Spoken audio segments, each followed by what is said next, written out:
G'day mates, it's the Doctor here, and today I'm going to give you a brief update for my channel, as if you're subscribed to Yu-Gi-Oh! You're probably watching this video, and what's been going on with my Yu-Gi-Oh! Content. And while I've been working on Thomas the Tank Engine projects with some of my mates, haven't had time to work on other Yu-Gi-Oh! Discussions, but I'm going to be talking about some other Yu-Gi-Oh! Cards that I've added to my collection, and also ask you guys what you want to see out of me.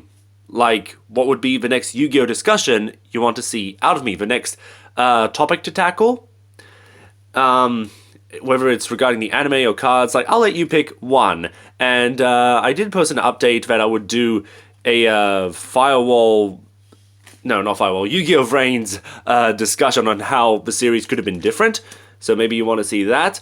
But I've just been super busy and haven't had time to work on it, even write down the script. Like, I've written down ideas how Yu-Gi-Oh! Vrains could have been different, but yeah, so things have been a disaster, but I'm going to show you some of the newer cards that I've gotten, and one thing I still plan on doing is a deck profile on Triamids and Subterras. Both of them are decks owned by my friend Sam, so we're going to test out the new Triamid loading card, as well as Elemental Hero Liquid Soldier, but I finally managed to get a copy of.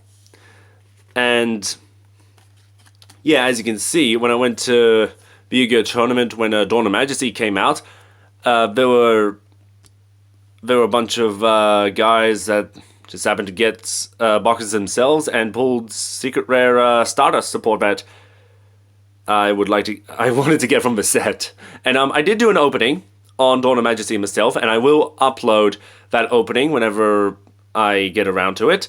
But yep, Shooting Majestic Star Dragon, Stardust Synchron, and Synchro Overtake.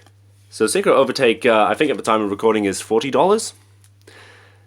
Stardust Illumination, so Synchro Overtake is the most expensive of the Stardust support. Yep, that's the Stardust support that I got, so 5 cards added, including the commons, but I pulled them from the box. But there's also the continuous spell where you get to add Converging Majestic Dragon to the top of the deck. So I guess with the banning of Jet Synchron, this is a good substitute for a Yusei deck, the Synchron deck. So expect a deck profile on Stardust in the future. So some of the other cards I got: Herald of Green Light, as well as my third copy and my playset now of Drytron Nova. So yeah, I think this is Shatter Foil Rare, which is different to Dual Terminal Rare. I'm not sure how, but yeah, this isn't a Dual Terminal card. This is a Battle Pack card. So a unique rarity, even if it's similar to Dual Terminal. If any of you guys know the difference, please let me know. So, yeah, as I said, got Liquid Soldier, so I'm going to be testing my Elemental Heroes, which, let's face it, it's a weak deck, with Sam's Triamids, so we'll be on even playing grounds, or even power levels. But yeah, I'm disappointed that we are getting, like, Hidden Arsenal instead of Legendary Duelist Season 3, which would contain a reprint of Liquid Soldier. But what's also good is we are getting speed duels for Jaden, Dr. Crowler, and Aster Phoenix in one set. That's early next year. So that's a set looking forward to. So I got a second copy of Salamangreat Great Recurrence, and there's the Ultra Rare from, I think this is from the Dark Neostorm set that I opened up, which is also on my channel, and did pretty good in that set. So now I have a playset of what's essentially salvage for Salamangreats. And now we've got the rival cards, like Jack's rival, Yusei's rival of the new boss monsters. There's something on that card. Bit of grot. Oh well. So Red Supernova Dragon, oh no, it was Shooting Star Dragon TGEX that I pulled, so I guess that's more Stardust support, isn't it? So, which one is the better boss monster? Anyway, I guess what's technically, but also not technically, a Crystal Beast support card with all the crystals. It doesn't really do anything for Crystal Beast specifically, but lets you switch control of monsters, and I like the artwork on this card. Geonator Transverser. And this card I just picked up for nostalgia because it was one of the first cards I got. Soul Absorbing Bone Tower. And I think there's a combo with this to mill your opponent's deck. But nowadays, a lot of decks rely on sending cards to the graveyard, and then they go into overdrive with their combos and recurrences, bringing back cards from the graveyard, and that's not very it's not very sufficient to mill your opponent out and winning the game. Don't quite recommend it. Although there is a card called Gift Card, I think, where your opponent discards their entire hand and they draw 5 new cards. Now we have, speaking of Speed Duels, Speed Duel Beginning of the End, which is just black. Like, look at this. I'm shining the light directly on it and there's nothing coming up. And you can see the logo Speed Duel. So, yeah, it's funny that we are still seeing Speed Duel sets.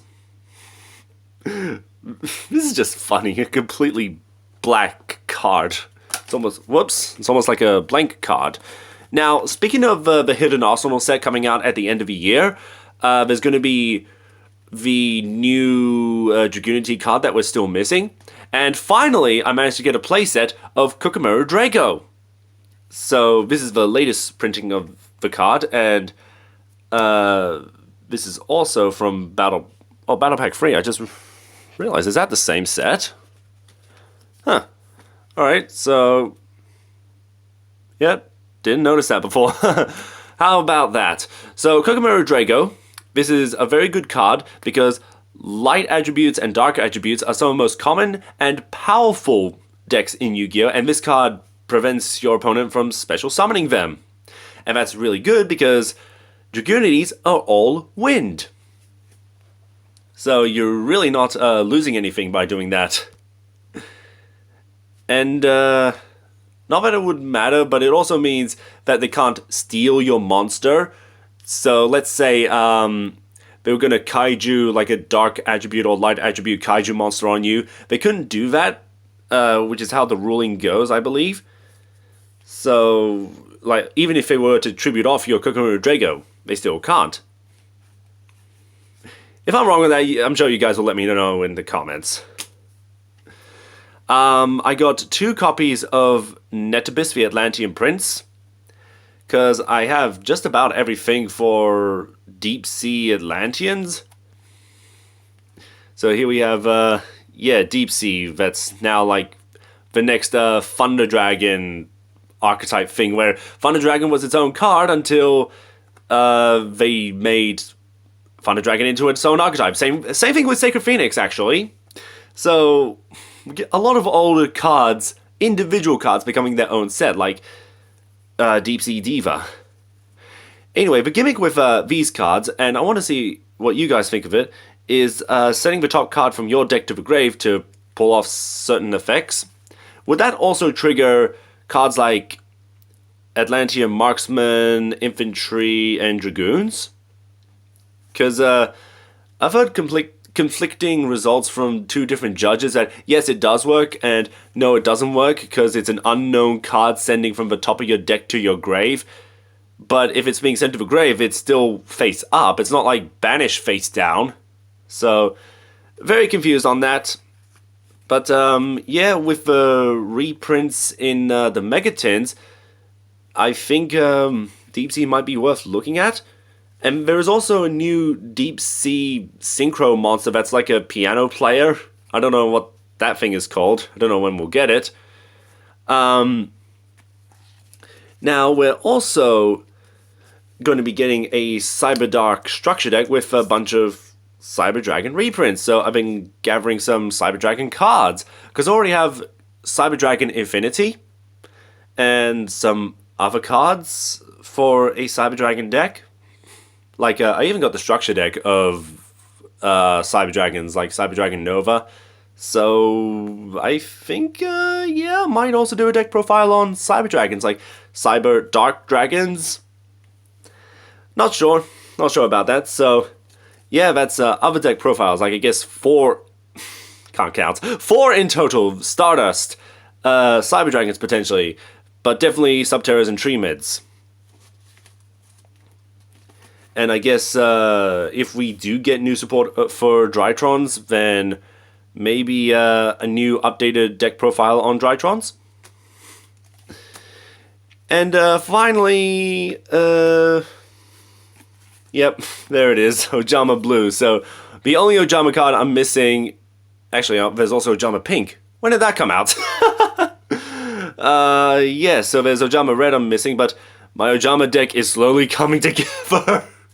There is actually a guy at one of my locals that does run an Ojama deck, and it's the variant that combines like XYZ and Armed Dragons. If you can believe that someone participates in Yu-Gi-Oh! Tournaments with Ojamas. What is this game coming to? But, yeah, those are the latest cards that I've been collecting. What do you guys think of it? Which deck profile would you be looking forward to? And, like I said, this is technically an update video, so if you guys have ideas for me to discuss, like how Yu-Gi-Oh! Vrains could have been different, or, certain cards, like, I'm just opening myself up. Let's get a discussion going of what I can make this channel be. How do you think this channel could be successful? Because, whereas with my Thomas content, I mostly benefit because I've known friends in the community. So, like, they, you know, recommend, like, my channel, which is nice. But don't have anyone like that in the Yu-Gi-Oh! Community. But it's alright. Because they get some views and just see what happens. So whatever happens, I'll still keep making Yu-Gi-Oh! Videos whenever I can. I do have the Dawn of Majesty video coming up soon. And until whenever, take care, mates.